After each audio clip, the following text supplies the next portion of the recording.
to my channel. This is gonna be a little bit different. We have a E92 BMW right here that's been slightly scraped on the quarter panel right here. So we're trying to do a little budget paint rebuild thing in the garage that's currently in updates. So we're painting the garage and cleaning it up, trying to make it into a paint booth. It's a 2-car garage right here. So we're gonna split it, but we can't have that yet. So we're just going to paint in here the way it is. So my brother, he went ahead and got the floor wet already to eliminate the dust in the air. So there's my bro right there.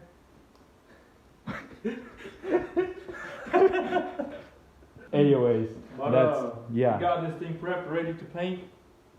I repaired it, pulled all the damage out, primered it, sanded it all down. We're going to be blending the paint, blending the clear, burning it in, as well as in the bumper.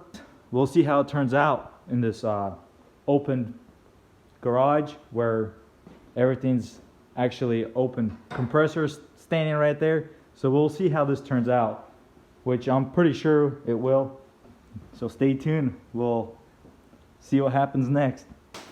All right, guys, we out here. So here we're prepping to paint.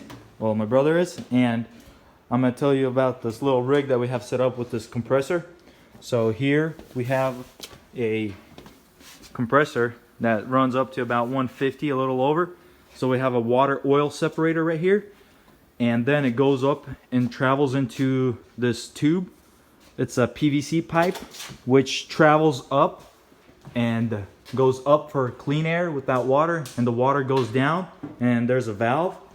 And so we can open this valve right here, and the water escapes, and then it goes to this line and travels out and goes down into this green line, which has this filter connected to it. And we're running a motor guard compressed air filter. So that's just the filter, and then it runs to the gun, and the gun is set on pressure of, what do you run at pressure on? I run around 2 bar, a little below 2 bar, which is around 25 pounds of pressure, 25, 26, and that usually is pretty perfect for what I like.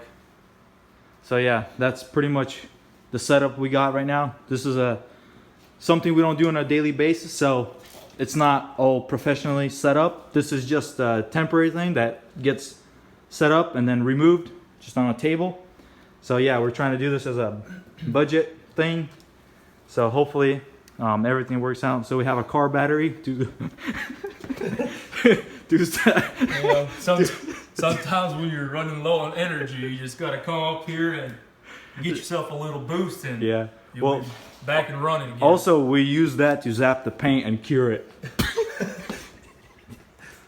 Yeah. Well, he said, since we don't have a heat, what's it called? Since we don't have a whole baking system here set up, obviously, we're professional unprofessionals. Yeah. So we have this battery rigged up. So we have these jumper cables. What we do is you get a negative and a positive, and you just... Well, you touch one of these tires, and then you touch the other exhaust right there. Yeah, it's got to be on the left side. Yeah, on the left side. Left, and then you got the positive since the battery here is in the back. Yeah. So you come up here and you just zap it in like this. Yeah, you gotta make sure you have BMW warranty. That way they'll fix whatever blows up inside. Yeah, because a couple of fuses will blow, but the paint will be cured in a matter of minutes. Yeah. Yeah, this is a good jet ski battery. We run our jet skis on that. We don't usually use gas, so we just use batteries. But anyways, that's motorcycle stuff. Elon Musk sponsors. Yeah. We're coming for you. Yeah. We're coming for your job. Anyway, so this is the paint he's running. He's running some Walmart brand right here. Yeah. What's the paint called? Just Rust-Oleum. Yeah, Rust-Oleum. Budget stuff right here. Spray it all, yeah. Spray it all. Spray it all. But for real though, tires and rib. everything. Rubbers. Anyway, I'm using Lesinol paint this time. It's space gray metallic. I just got half a pint of it. It should be enough for all that. Definitely, since it's just a quarter and a little bit of bumper. It should be more than enough actually. And I'm reducing it with some universal medium. What's your ratio right now? What you're running on this paint? I mix 2 to 1, actually a little more than 2 to 1. I like it. Since the temperature is a little bit colder and yeah, and I'm just used to the paint being a little bit more runny. Makes sense. But not all the way up to 1 to 1, but it's just a tad bit more than 2 to 1. Mm-hmm. And it does good. So we're gonna do probably around 2 coats of base, and then we'll move to clear. I use Euro Smart Clear. This mix is 2 to 1, and I'm using also a medium reducer, medium activator, medium temp, and yeah, that's basically it. I already, as we said, everything's prepped. Yep. Already wiped down. You're with this tack cloth? Yeah, so what I did, I already waxed and grease removed it. Good thing to remember is whenever you're wax and grease removing, you want to wear your handy dandy gloves. That's it right there. Because if you don't, your greasy little fingers are gonna leave a bunch of grease on the panels. Mm-hmm. That ain't no good. That's right. After you do that, you use your handy dandy tack cloth, wipe her down, and do a little spray. Mm-hmm. That's it. All right, so he poured the paint in there. Half a pint. There you go. What I'm gonna do, I'm just gonna pour the reducer into this can, so I get every last bit of paint out. You know. That's right. Budgeting.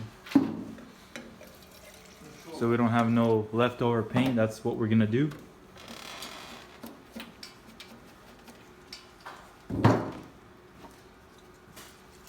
Shake it all about.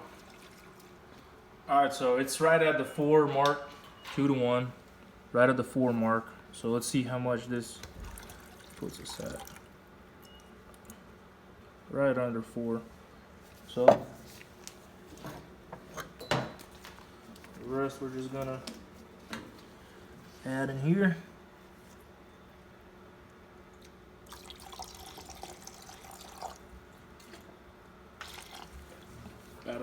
About as good. About as I like it. And get your stick. Just mix it about.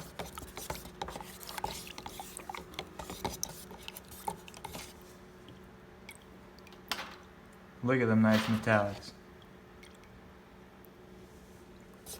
Oh yeah.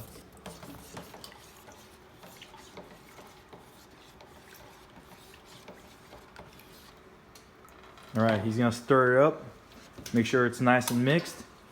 He's gonna get his little filter ready and put it in his nice gun. What kind of tip you running on base? I believe I have a 1.4 tip in there right now. 1.4. Yeah. And you run the same for clear, right? You just change the settings a little bit. Yeah, I just changed the fan settings a little bit, but okay, makes sense. I usually run it all fan wide open. Yeah.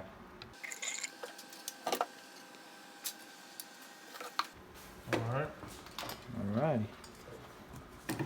Now let's open up the door. So he's gonna open up one of the doors for air. Well, we'll have to put a little stopper there.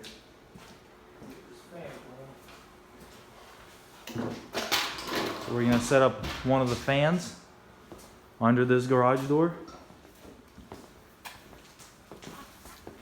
So we're gonna run this fan.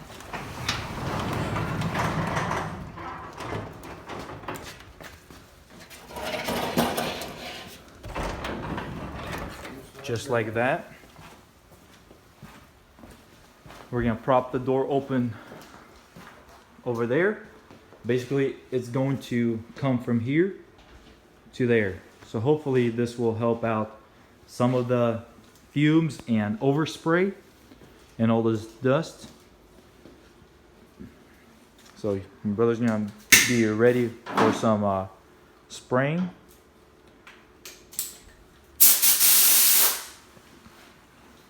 So the damage was right there on this wheel arch.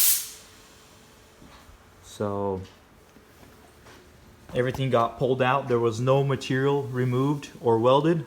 There was just some minor pulling and beating. So it looks good. All the arches and everything match up really good. Look at that, the lines are perfect. But we'll really tell when the paint's going on. Alrighty, so Let's turn the fan on and get you spraying. all right, we're gonna turn the fan on. You have a mask or No, not yet. All right, we're gonna turn it on turbo high.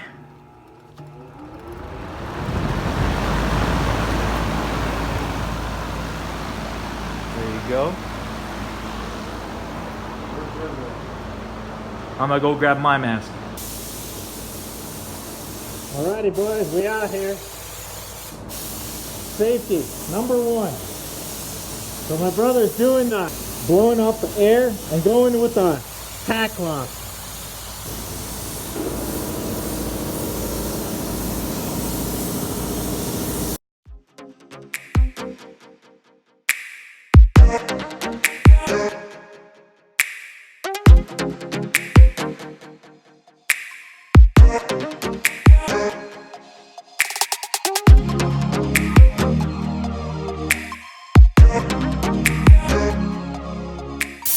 This is after about 15 minutes of drying. He's going with the tack cloth again and using the gun to blow the extra lint and dust. So this is going to be base coat number 2.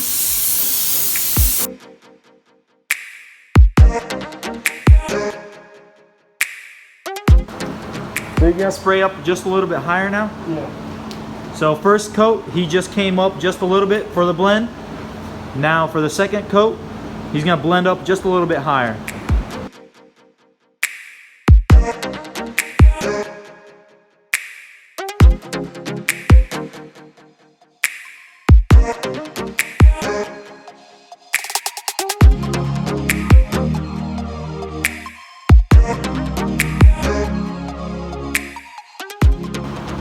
All right guys, so since we're doing a blend on this car, and we're gonna do one of the easiest ways in a typical blend, so you can start noticing here the color change.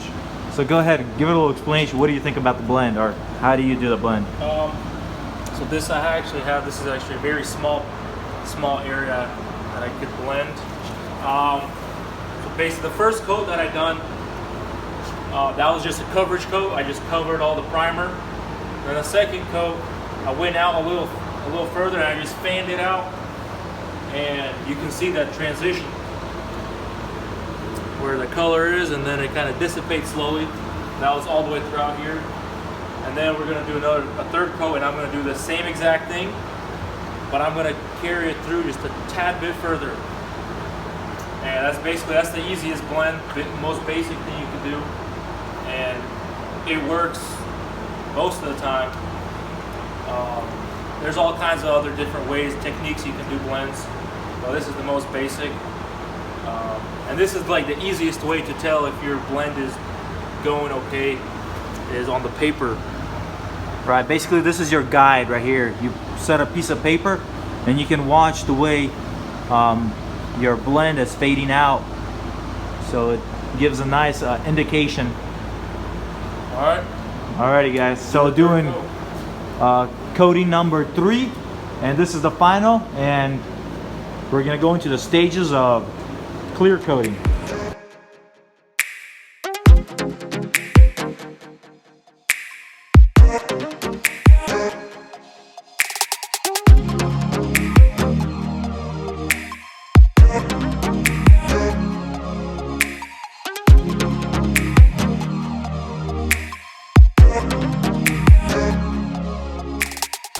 Alright guys, so we got the clear coat started.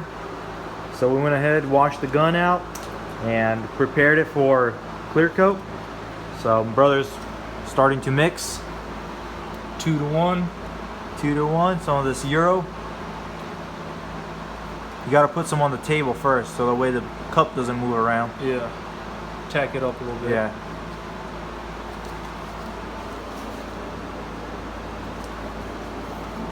All right, now we're gonna give it a good mix, and then we're gonna send it.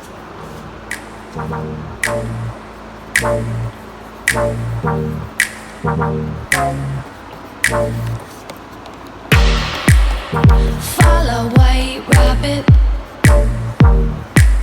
I'm taking potions, call me Alice. Alright, so we're ready for the clear. We're going to go around one last time, tack everything down, and then start spraying our clear.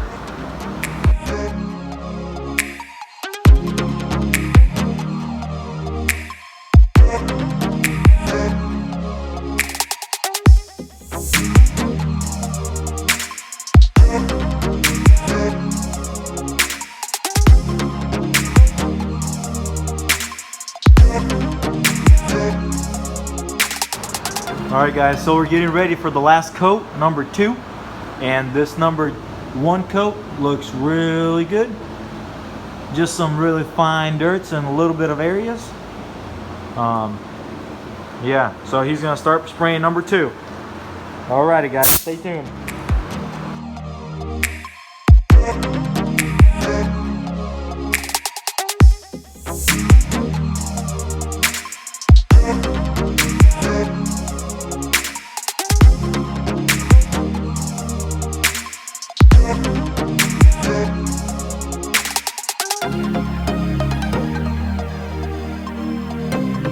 So now what you're gonna do is, So this is just a clear blender. It just burns into the original clear. Then all I have to do later is sand it down lightly and buff it in, and you won't even see a transition there. And you just want to dust it on quickly.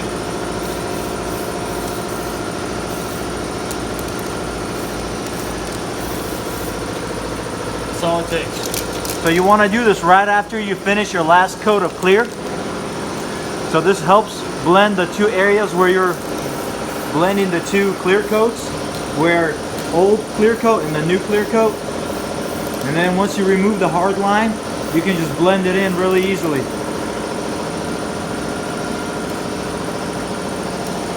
It's some nice stuff.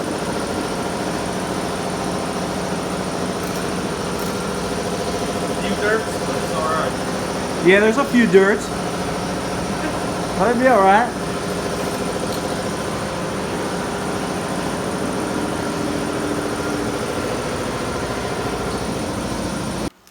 So here we're going to remove some of the tape right here in this area,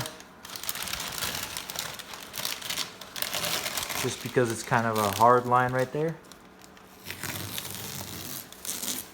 Carefully peel everything back. Avoid any dust.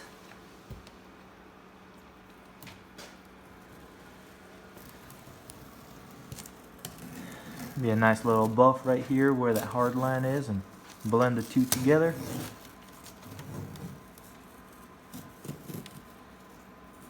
That's all it is. Nice. Just look at that.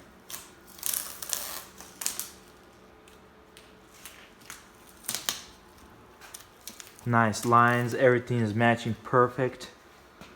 Good body work right there, I'm telling you.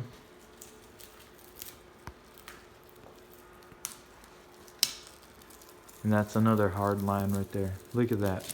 The match looks so good from about 2 foot away. Can't see. That's right. Just a little sanding, blending with the buffer. That's it. It looks good. Nice mirrored finish. Orange peel is just about the same as factory right here. Looks nice right there. And this is done all inside this garage. Just a regular garage. Anybody can do this in the garage.